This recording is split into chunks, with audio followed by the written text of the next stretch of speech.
E aí pessoal, aqui é o Ícaro e esse é o canal Mátesis, e nesse vídeo aqui a gente vai estar analisando um fenômeno, né, que é um fenômeno de corrupção da inteligência teológica, né? E eu vou tomar aqui como ponto de partida para a gente refletir sobre isso, né, desse fenômeno de corrupção da inteligência teológica no protestantismo. Eu vou tomar como ponto de partida, né, uma série de maluquices, né, que foram divulgadas nos últimos dias, aí, nas últimas semanas, pelo Caio Fábio, né? A gente já tinha visto aqui que o Caio Fábio tem muitas maluquices, né? Muitas maluquices que ele introduz ali como pseudo-teologia, né? Fazendo uma síntese ali, uma espécie de síntese entre Edir Macedo e Rajneesh, né? Rajneesh era um maluco que veio a se chamar de Osho, né? Para quem não conhece a referência aí das maluquices do Rajneesh, assista aí o documentário Wild Wild Country, né, que documenta justamente todo o nível de maluquice que esse Rajneesh introduziu, né, por meio dessas sandices pseudo-espirituais, né, de uma pseudo-religiosidade oriental, indiana, etc. e tal. Essa coisa do mestre. Isso fica claro, isso fica ainda mais claro se você olhar, por exemplo, as roupas que o Caio Fábio escolhia, né, antigamente. Ele se vestia todo com essa coisa, né, ele fazia toda essa encenação de mestre espiritual, né, de sábio espiritual. E a gente já viu aqui no canal uma série de maluquices que rodeiam essa suposta sabedoria espiritual que ele apresenta, que é uma mistura de evangelismo tresloucado brasileiro com essa coisa da nova era, né, do Rajneesh, né? Daí que eu estou dizendo que essa síntese entre Rajneesh e Edir Macedo. Então, a gente viu nesses últimos podcasts que ele participou a introdução de uma nova maluquice, né? Qual é essa maluquice? A maluquice agora é que todos esses fenômenos espirituais, etc., inclusive o nascimento de Cristo, foi fruto de intervenções alienígenas, né? A maluquice, o ápice da maluquice é justamente a tese de que o nascimento de Cristo foi uma inseminação alienígena, né? Então a gente vai, por trás dessa maluquice, é um fenômeno muito mais interessante que explica tudo isso, né? Que é o fenômeno da corrupção da inteligência teológica na tradição protestante. E é justamente esse fenômeno que a gente vai tentar aqui entender mais ou menos ali o que está por trás dessa coisa, dessa maluquice aí do Caio Fábio. Então, basicamente, essa é a orientação do vídeo. Se você não for inscrito, se inscreva no canal, curta, compartilhe, divulgue nas redes sociais e qualquer questão aqui que você queira deixar acerca do vídeo, coloque aí nos comentários aí. Abraço a todos e vamos lá.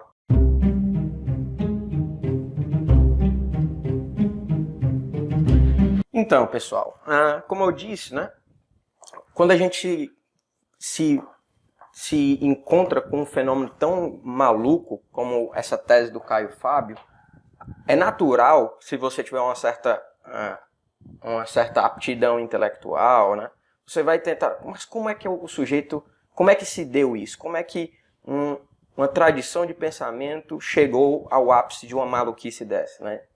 E isso é explicado se você recua a como se constituiu o pensamento teológico protestante. E o pensamento teológico protestante, ele se constituiu pela substituição, né, das disciplinas da razão natural mais elevadas por disciplinas inferiores. Esse é um movimento de influxo, né, que vai cada vez mais fazendo com que essas disciplinas têm um rebaixamento do pensamento teológico, né? Então você tem ali no início do protestantismo a substituição dessas disciplinas, né, as disciplinas filosóficas de forma geral, né, que articulavam todo o saber natural, né, todo o saber da razão natural como meios para solidificar o pensamento teológico, né, para fornecer, né, da forma mais apta possível o pensamento teológico, né, com o fenômeno da antila, né, teologia, né, da serva da teologia. Né. Você tem no protestantismo justamente a substituição dessa ordem das disciplinas, né, por justamente disciplinas mais baixas, né, como crítica textual, arqueologia, etc. e tal.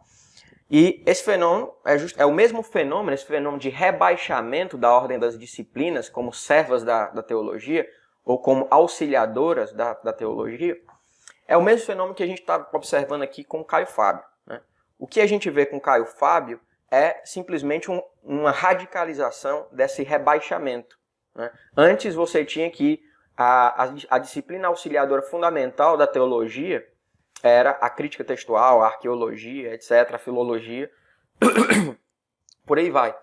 Agora você teve um rebaixamento ainda mais radical, que é a ufologia, né? O que você vê no fenômeno do Caio Fábio é justamente a proposta de interpretar, né, a revelação, os dados da revelação, à luz de uma pesquisa medíocre, né, que é dessa disciplina chamada ufologia. Ele quer utilizar, né, o que orienta o pensamento do Caio Fábio é a ufologia como a disciplina fundamental auxiliadora do pensamento teológico. Essa é a orientação do Caio Fábio. E esse fenômeno, como eu disse agora, é justamente um fenômeno histórico de rebaixamento do pensamento teológico por meio de uma ruptura completa naquilo que os escolares chamavam de ordem das disciplinas, né?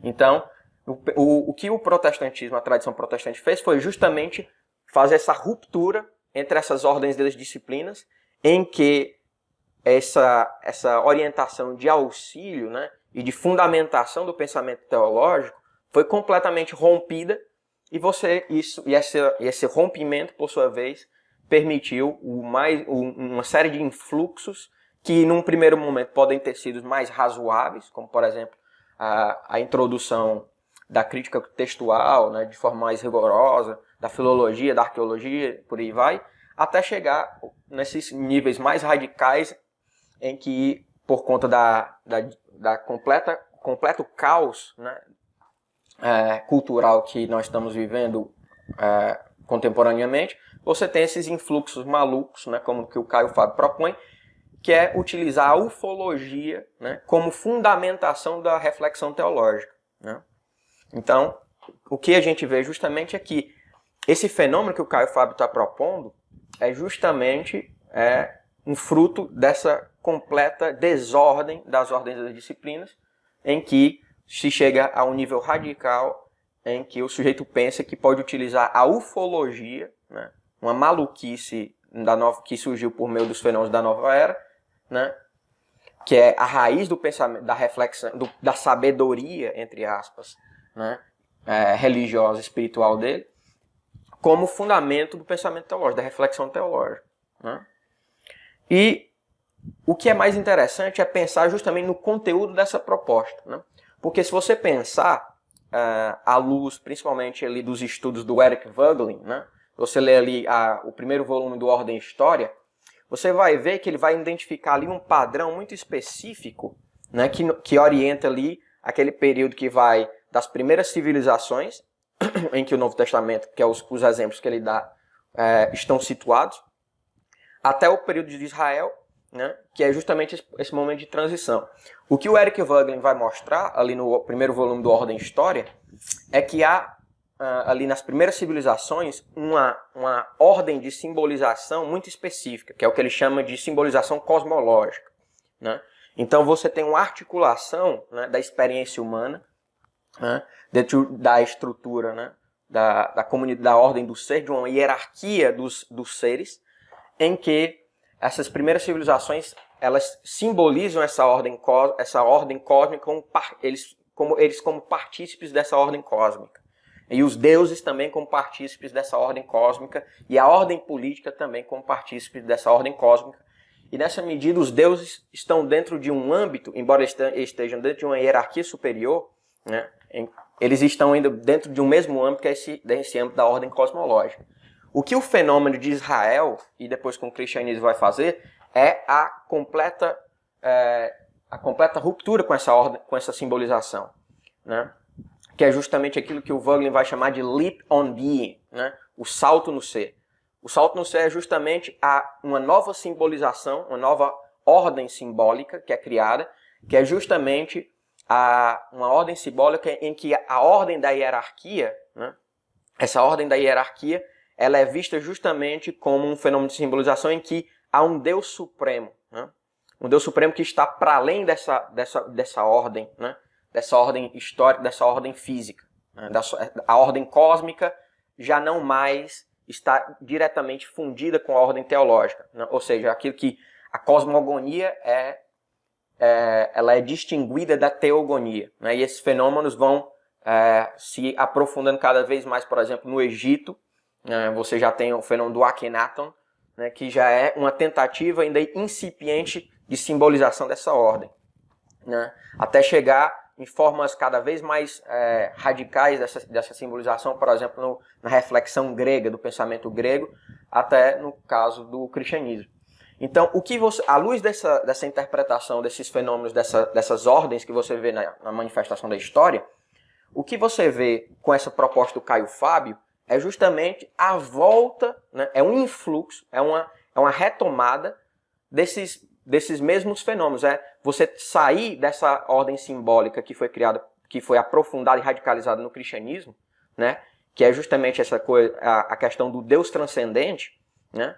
E dessas ordens hierárquicas do ser superiores, né? É justamente trazer tudo isso para baixo de novo. É isso que é o fenômeno, isso que o Caio Fábio propõe, só que talvez ele mesmo nem saiba, né?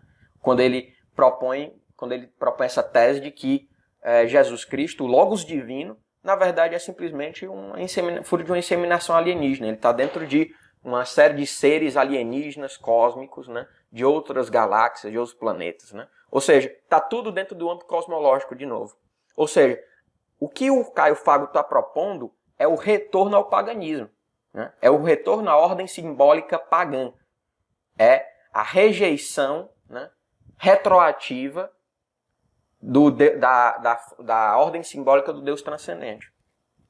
Ou seja, o sujeito simplesmente recusou ser cristão já. Ele já não é mais cristão. O sujeito que admite uma tese dessa já não é mais cristão. Então, esse fenômeno, né, de sujeitos que receberam, né, o Evangelho, eles tiveram a notícia do Evangelho, supostamente aceitaram o Evangelho e querem, em alguma medida, eles não estão preparados para aceitar, né, essa nova ordem simbólica e tentam voltar para a ordem anterior, né? Esse fenômeno já tinha sido identificado pelo próprio São Paulo nos Gálatas. No capítulo 4, versículo do 8 ao 11, vocês vão identificar justamente São Paulo, né, apresentando esse fenômeno, né? Eu vou ler aqui extensamente. Então, outrora, eu vou utilizar aqui a tradução do Padre Mato Soares, né? Então, outrora realmente, não conhecendo a Deus, servieis aqueles que por natureza não são deuses. Porém agora, tendo-vos conhecido a Deus, ou antes, sendo conhecidos dele, como voltais novamente aos rudimentos fracos e pobres, aos quais quereis de novo servir. Observais os dias, os meses, as estações e os anos. Temo ter trabalhado inutilmente entre vós. Então, aqui no caso especificamente que ele faz menção a essa coisa das estações, né, de observar os dias, os meses e as estações, é justamente um fragmento aí, né, que indica justamente uma tentativa de retorno às simbolizações suméricas do cosmos, né, da ordem cósmica, dos ciclos cósmicos, etc. Uma possível influência da simbolização sumérica, etc.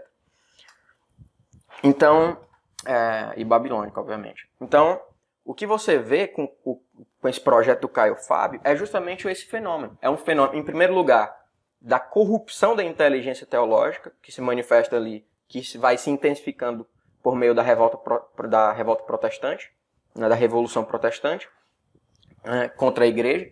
Então você tem ali, a partir da Revolução Protestante, essa ruptura dessa ordem das disciplinas como ancilares do pensamento teológico, da reflexão teológica, e por sua vez como dando base para a reflexão teológica. E você tem esse fenômeno por meio da ruptura dessa ordem, né, das disciplinas, você tem um rebaixamento do pensamento teológico, da reflexão teológica por disciplinas menores, né? Disciplinas menores começam a tomar parte na reflexão teológica e dão a diretriz da reflexão teológica.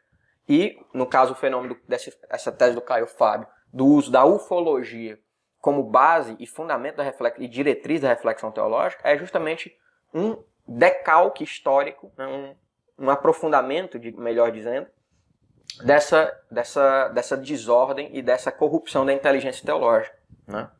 E, por sua vez, né, à luz do trabalho do Eric Voegelin, você vê justamente que a proposta dessa tese do Caio Fábio, ela é justamente algo que já tinha sido antevisto, né, na Bíblia, no caso aqui por São Paulo, nos Gálatas, em que é esse fenômeno em que o sujeito, né, incapaz de lidar com a nova ordem do Deus transcendente, né, do que o Eric Voegelin chama de leap on being, né, nesse salto no ser, né, dessa dimensão transcendente, dessa abertura para a dimensão do Deus transcendente, o sujeito, né, apresentado e tendo notícia do Evangelho, né, que manifesta justamente essa ordem, ele simplesmente, né, não consegue lidar com isso e tenta retornar à ordem cosmológica, né, só que agora, no caso do Caio Fábio, por ele estar no âmbito da técnica, da civilização da técnica, né, que a tecnologia e a técnica